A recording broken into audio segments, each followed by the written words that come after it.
upon your chairs and hold your children tight. A mighty feud is starting, and you'll see it all tonight. The Clampett clan is fighting mad, their honor's been besmirched. Sweet Ella Mae's been courted, but the darling ain't been churched.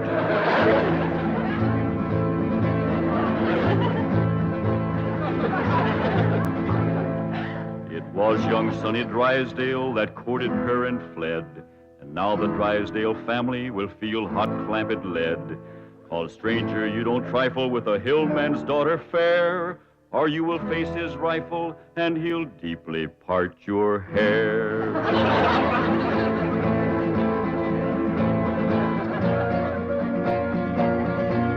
Now here's the handsome rascal that started this here feud. A Harvard, Yale, and Princeton man, a shifty city dude. His game was love and run away, 'cause that's the way he lives. But they don't allow such doings with their female relatives.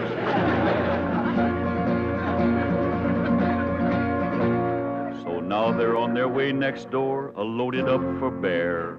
And if my name was Drysdale, I'd be getting out of there. 'Cause mountain justice does demand that when a wrong's been done, the kin of him that done it must also face a gun.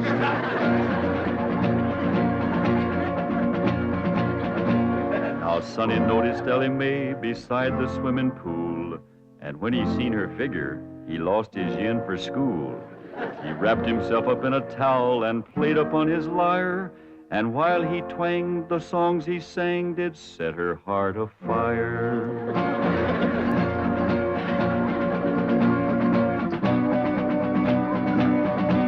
He drove his fancy auto up and took her out to Spark.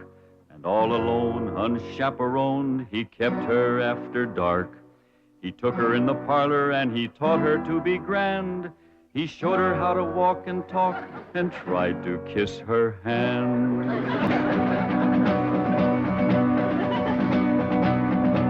He took her to his private room to see his loving cup.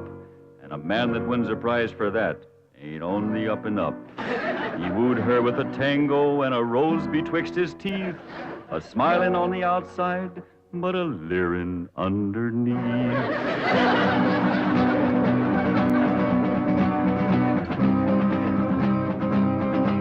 They even had a wedding dance, and he joined in the fling. He brought along his dancing shoes, but didn't bring no ring. The Clampetts was a-planning for a wedding in the Vale, but they was duped. He flew the coop and went running back to Yale.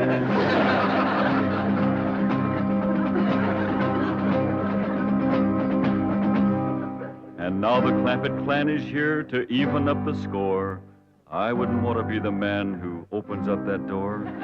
He'll have to face their fury, on revenge they are intent. And if his name is Drysdale, his life ain't worth a cent. It's that butler fella. When will you Clampetts learn there are no possums to hunt in Beverly Hills? Ain't possums we's after, it's Drysdale. Well, they're not at home. Mrs. Drysdale returned to Boston with Sonny, and Mr. Drysdale's at the bank.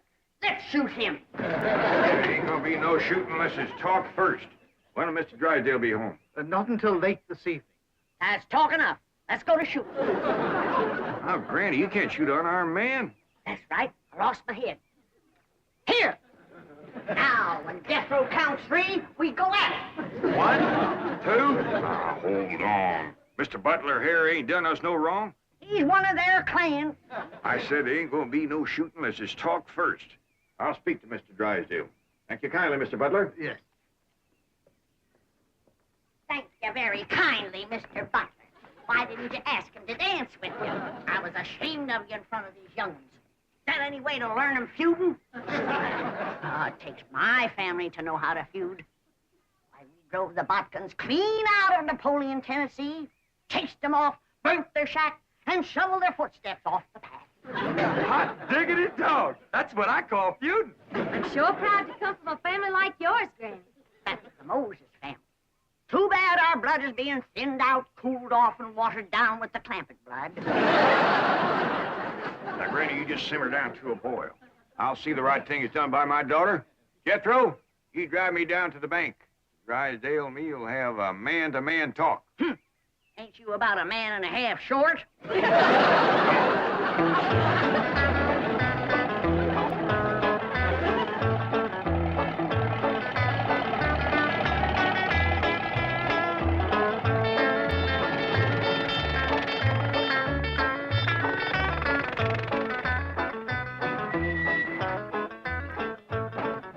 You wait here. I'll go and see Mr. Drysdale. You flush him out, Uncle Jed. I'll get him on the run. Now, who told you to bring that? Granny, she says there's got to be one fighting man in the family. You just drive around a while and cool off. Pick me up here in about a half hour. Okay, Uncle Jed.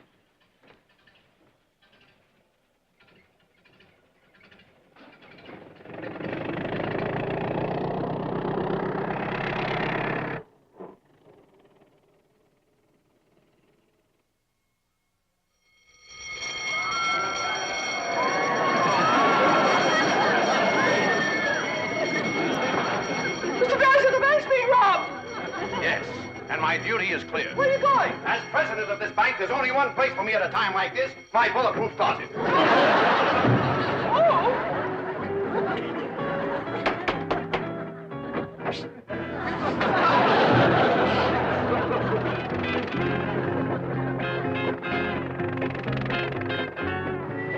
Granny! Granny! Granny! Ellie Mae! Come quick! They captured Uncle Jed! Granny! Jethro says they got Paul. Come on, Granny. The Drysdales got Uncle Jed. I dropped him off at the bank, and when I come back, they carried him off somewhere. Ambushed him, that's what it was. That butler feller. He told him he was coming, and they laid a trap for him. What'll we do, Granny? Eye for an eye and a tooth for a tooth. They took one of ours, we'll take one of them. Where's your gun, Jethro? I give it to Uncle Jed. I reckon the Drysdales got it. We lost the first battle. They took our leader and our best gun, but we ain't lost the feud. Come on. Jeb Stewart says when they think they got you licked, attack!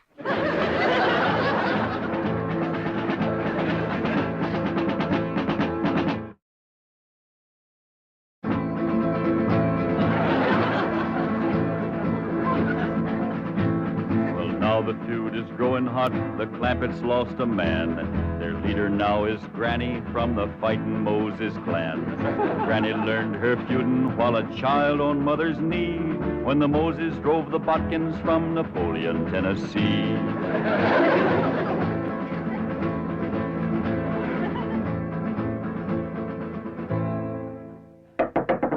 Now, Jethro, when he opens the door, you grab him. Ellie, hold his gun. Yes? Okay, Granny, let's go. Cut me down. Put her down, Jethro. We don't want her. Who don't? We don't. What's going on? There's a feud going on. You know something, Ellie? Feuding's fun. Jethro, put her down. They got one of our men folks. We're going to take one of their men folks. How about we take her along as kind of an extra?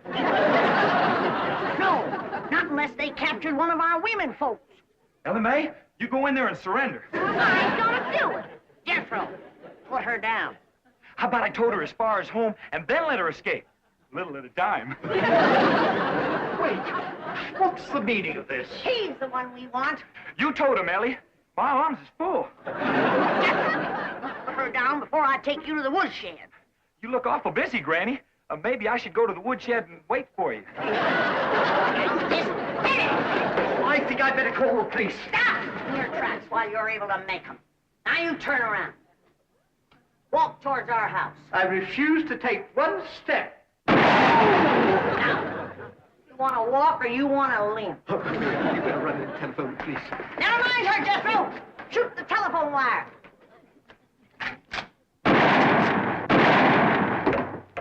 There's what's having your mind on women can do to you.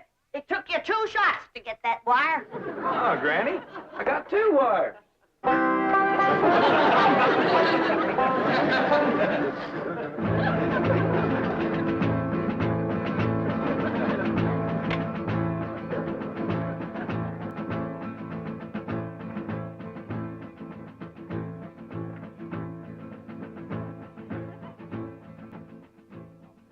Good work, Lieutenant. You've apprehended what is obviously a very dangerous criminal.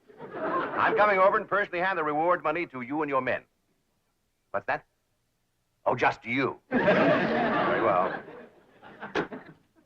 Miss Hathaway, perhaps you'd like to drive me over to police headquarters. You're interested in psychology. I'm completely intrigued with the subject. What's the connection? The fellow who tried to rob our bank must be a complete nut. They've got 2 psychiatrists with him. What are his psychotic symptoms? He claims to have $25 million.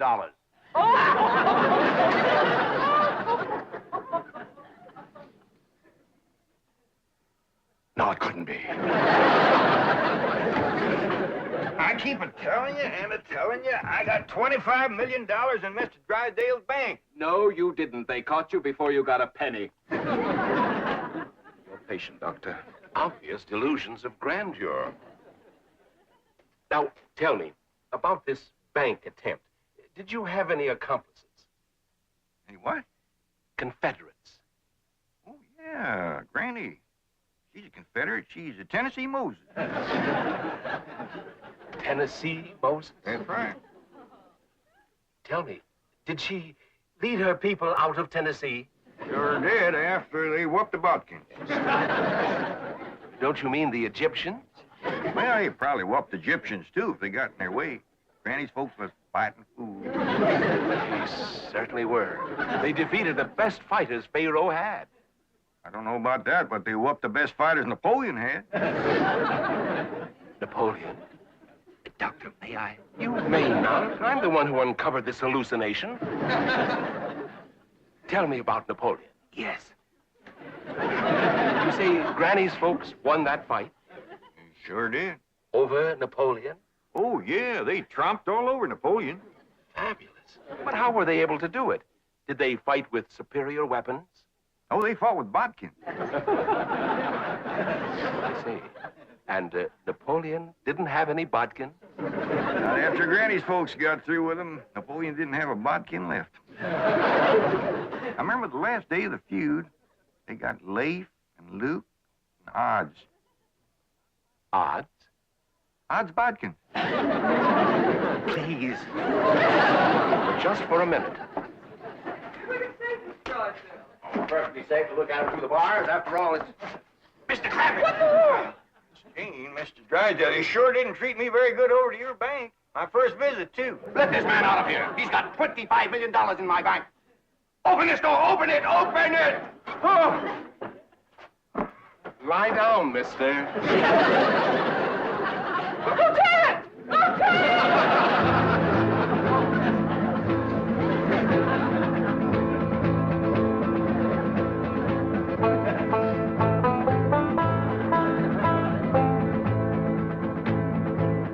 Got the prisoner all tied up, Granny. Good. Can I go back and get the other one now? No, you can't. You keep your mind on your feuding. Close the gates. Yes, ma'am. Throw up the barricade. Yes, ma'am. Good. Here. You walk sentry while I check the lookout. Ellie Mae! Any sign of the enemy yet? Not yet, Granny. All clear. Sound the alarm if you see a Drysdale coming. I will, Granny.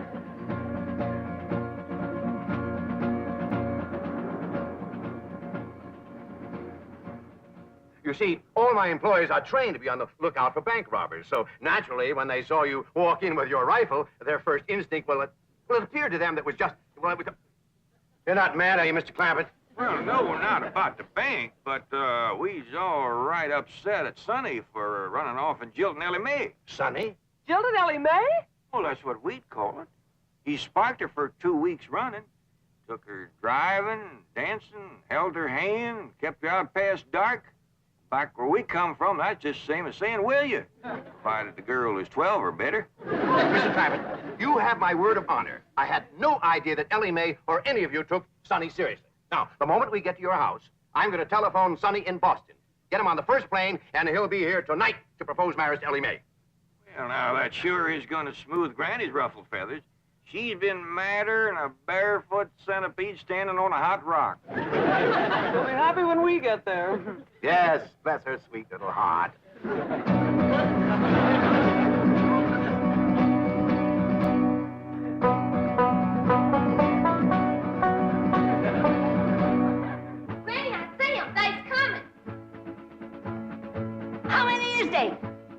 Hathaway and Mr. Drysdale. And they's holding Pa prisoner. Come on down. We'll stop them at the gate or blast them at the barricades. Jethro, they's a-coming. Get ready to do battle.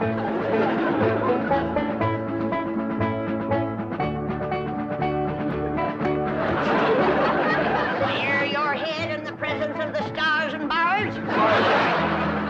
They's getting to the gate. Take cover.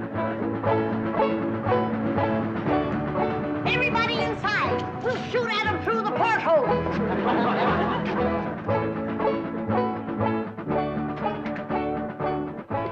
You won't hit Pa, will you, Granny? Don't worry, honey. I can hit a new-laid egg out of the nest without budging the hen. I'll get big.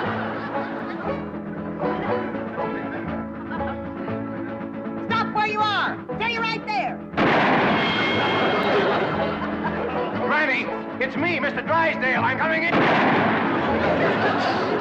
Let's get out of here. That'll learn them Yankees who they're feuding with.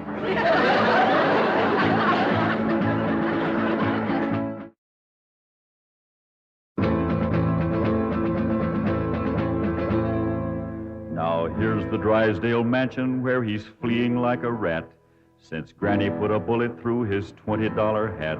But even here, he can't escape the scourge of Tennessee, 'cause she's got Ellie spying from the tip-top of a tree. Granny, they took Pa over to the Drysdale's house. Come on down. We'll go get him.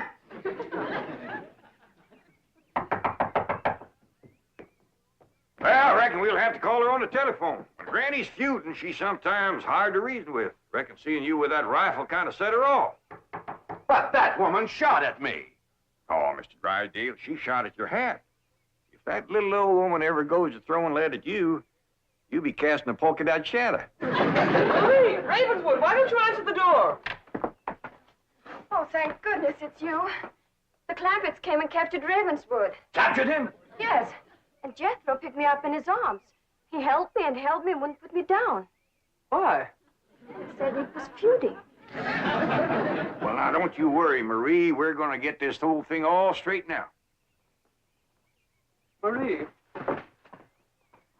tell me more about your frightening experience with Jethro. Well, there was a knock.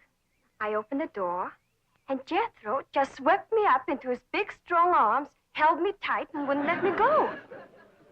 And he said that was feuding. Yes. That's why I was afraid to open the door right now.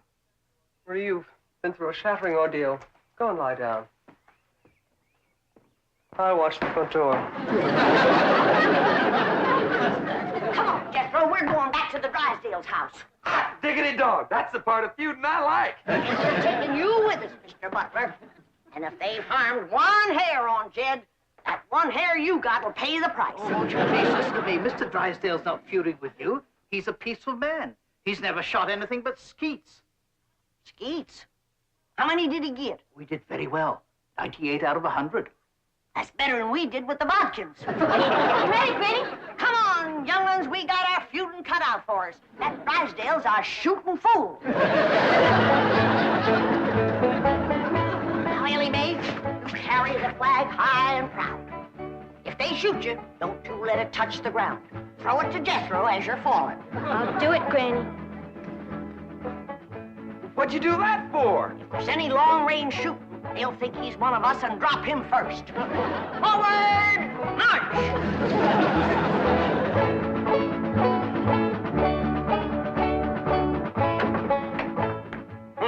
No wonder the phone wouldn't work.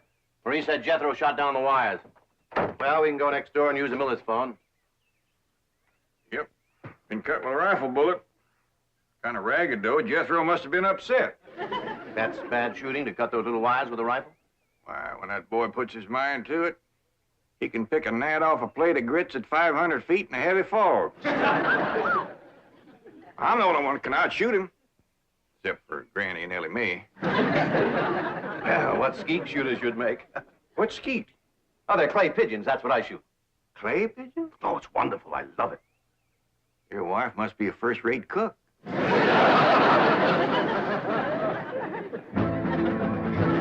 Now, Now here comes Granny's little band to free their leader, Jed. And anyone that blocks their path might just as well be dead. For though their numbers may be small, the flag that leads their way is the flag that led Pickett's charge at Gettysburg, PA.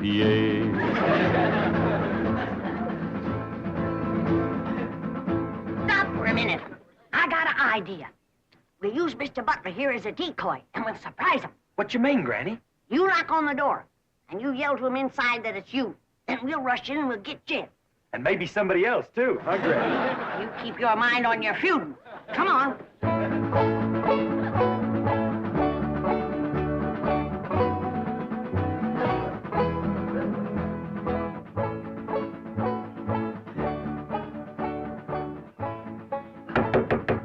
It's me, Ravenswood. Open up.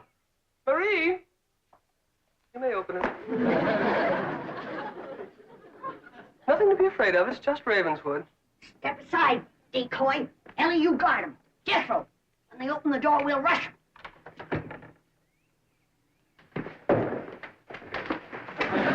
Yeah. Where's Jed? What'd you do with him? Talk fast. Oh, he's not here. He's next door with Mr. Drysdale. Search the house, Jethro. Jethro! Jethro! Yeah, Granny? Put her down. She's light as a feather. Put her down and go look for your Uncle Jed. Now go search the house. Jethro, you're unfamiliar with the place. I'll show you around. What'd you do that for? A feud is a feud. Granny, here comes Pa and Mr. Drysdale. I'll pick that varmint off like I picked a bodkin off a rail fence. Hey, what in the world are you doing? Guarding the decoy, Pa. Ravenswood, you Boston Yankee, bear your head in the presence of our flag. See our flag? My family came from Tennessee. Mine did too. Jed, I always did like this man. Why, sure, Granny, and he's going to make Sonny do the right thing by Ellie Mae. What does that mean, Pa? Going to make Sonny come back here and marry you. I don't want to marry Sonny. See, Granny, the whole doggone feud was for nothing. Not altogether, Jed. Why, we might never have known that Mr. Drysdale here was a fine gentleman from Tennessee. Tell me, ever hear of the Moses family? Hear of them? Why, my mother's family feuded with them for years. You mean your mother was a bodkin? Mr. Drysdale, don't ask me why. I just commenced a running. You heard him. Run, you yellow bodkin, I am a Moses.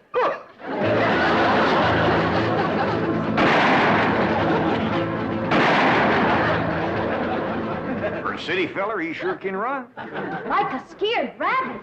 Well, let's go home. Put her down. Oh, listen, Granny. I heard you and Uncle Jed talking about what to get me for Christmas. This here'll save you shopping. Oh, you can't take her home for Christmas. Now put her down. One of these days, I got to have a long talk with this boy.